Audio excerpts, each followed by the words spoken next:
Okay, let's dive right into this. People have been trying to predict the end of the world for centuries, right? Searching the stars, digging through ancient texts for hidden clues. But I've got to say, rarely do we see a mathematical map quite this sprawling, or honestly, this incredibly specific. Today, we're embarking on a totally fascinating journey into the depths of internet numerology and modern biblical cryptography. We are looking at a highly intricate cultural artifact, a massive, expansive numerical puzzle that attempts to pinpoint the exact date for the end of the world. And the sheer volume of mathematical connections we're about to unpack is absolutely staggering. We're going to map out exactly how one creator uses ancient scrolls, modern sports, and highly complex arithmetic to build a singular, massive prophecy. Now, everything we're covering today comes directly from a single source, a presentation uploaded by the YouTube channel known as Five Doves. What we're doing right now is presenting a full summary of this highly detailed study.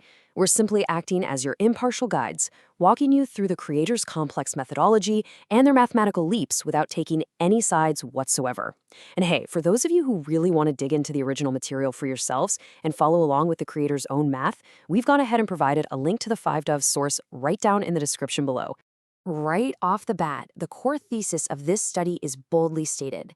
The creator asserts that the specific date of July 17th, 2026 is a designated rapture date mathematically hidden throughout the texts of the Bible. According to the source, this precise date isn't just a coincidence. No, it's a hidden code bearing what they call the fingerprint of the Triune God. Now, throughout this study, you're going to see how the creator relies heavily on a concept they call the triple witness. In ancient biblical law, a matter was considered firmly established only if it was confirmed by 2 or 3 independent witnesses. Taking that quite literally, the creator repeatedly tries to prove this single July 2026 date by using entirely different sets of mathematical data to form their own undeniable triple witness. To make sense of all this sprawling theory, we've organized our study into a really clear 6-part agenda. 1. The triple witness prophecy. 2. Calculating the sacred calendars. 3. The 2026 World Cup code. 4. Miracles of the multitudes. 5. Wars and palindromes. And finally, 6. The Antichrist calculation. Let's map this out. Starting off with Section 1, the triple witness prophecy. So, how does this math actually work? Well, the foundational methodology of this entire study rests on that triangulation concept I mentioned, finding 3 independent starting points that all mysteriously lead to the exact same conclusion. The creator starts their first major calculation with the tetragrammaton. This is the 4-letter Hebrew name of God, made up of the letters Yod, He, Vav, and He, often transliterated as YHVH. According to the source's numerical analysis of these specific Hebrew letters, the total standard value is 26. So that gives them their year, 2026. But they argue it actually goes much deeper visually. The creator insists that if you look at these ancient Hebrew letters as pictograms, or sort of cuneiform-style geometric shapes, you can visually extract the digits 1 and 7 straight from the strokes. By taking these visually extracted digits, the 1 and the 7, and combining them with that total numerical value of 26, the creator forms their exact date, the 17th of the 7th month in the year 2026. And just like that, they establish their very first witness. Moving right along to Section 2, calculating the sacred calendars. Now, the source shifts gears from analyzing the shapes of letters to charting out immense interlocking timelines. Imagine a calendar system that isn't based on our modern arbitrary months, but rather on ancient agricultural harvests. The creator relies really heavily on these ancient feast days, specifically looking at a pattern of double 50-day leaps to build a chronological map leading straight to 2026. The source meticulously unpacks the math here. They instruct us to count forward in precise 50-day increments. So, starting from the Feast of First Fruits, they count forward exactly 50 days to reach Pentecost. From Pentecost, they leap another 50 days to land on the Feast of New Wine. And from there, yet another 50-day leap takes them to the Feast of New Oil. By tying these specific agricultural feast days to a broader, highly specific chronological timeline rooted in a proposed start date for the biblical Exodus, the creator assigns rigid day counts to every event. Pentecost lands on day 249 of their timeline, the Feast of New Wine on day 298, and the Feast of New Oil on day 347. And here's where it clicks for them. The source calculates that day 298, the Feast of New Wine, aligns absolutely flawlessly with their projected July 17 target date. But remember, the creator is absolutely obsessed with the triple witness. They can't just stop with a single calendar calculation. To really lock this in, they pull their target date through 3 completely separate ancient timekeeping methods to see if all the numbers harmonize. First up, they take the standard Hebrew calendar date for this event, which operates on a lunisolar cycle, and they mark it as month 11, day 2, or simply the string 112. Second, they pull the equivalent date from a full moon calendar, which is based purely on lunar phases, giving them month 10, day 18, or 1018. And finally, they use Enoch's calendar, a 364-day solar calendar described in the extra-biblical Book of Enoch. This gives them month 10, day 24, or 1024. When the source takes these 3 distinct numerical strings, 112, 1018, and 1024, and adds them all together, they argue that the mathematical sum perfectly mirrors another one of their foundational equations related to the numbers 1770 and 717. To the creator, layering these ancient timekeeping methods to arrive at this mathematical harmony isn't just a neat trick, it is absolute, undeniable proof of their timeline. Now, what's really interesting here is how the source pivots wildly from ancient, sacred timelines into modern, global pop culture. You might honestly be wondering how ancient lunisolar calendars could possibly intersect with modern sports, but the creator of this study builds an incredibly detailed mathematical bridge, straight from the book of Isaiah to the FIFA World Cup. Which brings us to Section 3, the 2026 World Cup Code. In this segment of the study, the source introduces what they call the football verses. This is a theory claiming that the world's most popular sporting event is literally encoded directly into ancient biblical scripture. The creator builds this argument by first zeroing in on Isaiah chapter 22, verse 18, which they literally refer to as the ball verse. Think about the sheer leap the creator is making here. They immediately tie this specific verse to the global spectacle of the previous World Cup final, where Lionel Messi and Argentina won on December 18, 2022. The source reads the date December 18, 2022 as 2218, a direct number-for-number match to the Isaiah verse.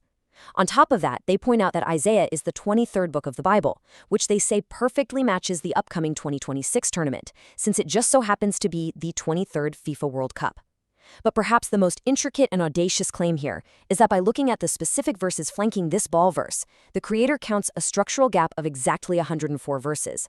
This, the source argues, is a prophetic, mathematically perfect match for the exactly 104 matches scheduled to be played in the expanded 2026 tournament. If you're wondering how those sports numbers actually connect back to the Rapture date, well, let's break down this next step, because it plays out almost like a mathematical magic trick. The study takes these football verses and applies a staggering formula. The creator takes the cumulative numerical values of these 3 specific verses, literally counting every single verse from the very beginning of Genesis, which results in 3 massive 5-digit numbers. They add these 3 5-digit numbers together into one grand sum. Then they divide that grand sum by the year of the tournament, 2026. The resulting quotient of that division is 26.771. The creator then instructs us to look at the decimal portion, 771, and read it in reverse. The 7, 7, and 1 becomes 17 and 7. So, out of this massive convoluted equation divided by the year of the World Cup, the source extracts the year 26, the day 17, and the month 7, July 17, 2026. Pretty wild, right? Let's jump into Section 4, Miracles of the Multitudes. Having decoded global sports, the source returns to the New Testament to apply this exact same intense process of numerical extraction to the famous stories of Jesus feeding the masses. Because there's a dense wall of numbers here, let's slow down just a bit and look at how the creator mathematically guts these biblical stories. As a quick refresher, there are 2 distinct feeding miracles in the Gospels. In the first, Jesus feeds 5,000 men using 5 loaves and 2 fishes, with 12 baskets of leftovers. In the second, he feeds 4,000 men with 7 loaves, leaving 7 baskets. The creator carefully isolates all of these numbers. From the first feeding, they extract the 5 loaves and 2 fishes, adding them up to get 7. They then take the 12 leftover baskets and add the 5 from the 5,000 to get 17. Pushing those together, they form 1717, pointing once again to July 17. Then they move to the second miracle. They extract the 7 loaves and the 4 from the 4,000 to get 11. Added to the 7 baskets, they form 117. Through a bit more mathematical manipulation, they argue this 117 perfectly mirrors the 717 structure. Finally, the source takes all these extracted palindromic numbers and adds them all together to reach a grand sum of 888. And the creator explicitly identifies 888 as the standard Greek numerical value for the name Jesus. And this brilliantly illustrates the creator's ability to merge numerical data with these intense visual puzzles. The source asks a really fascinating question.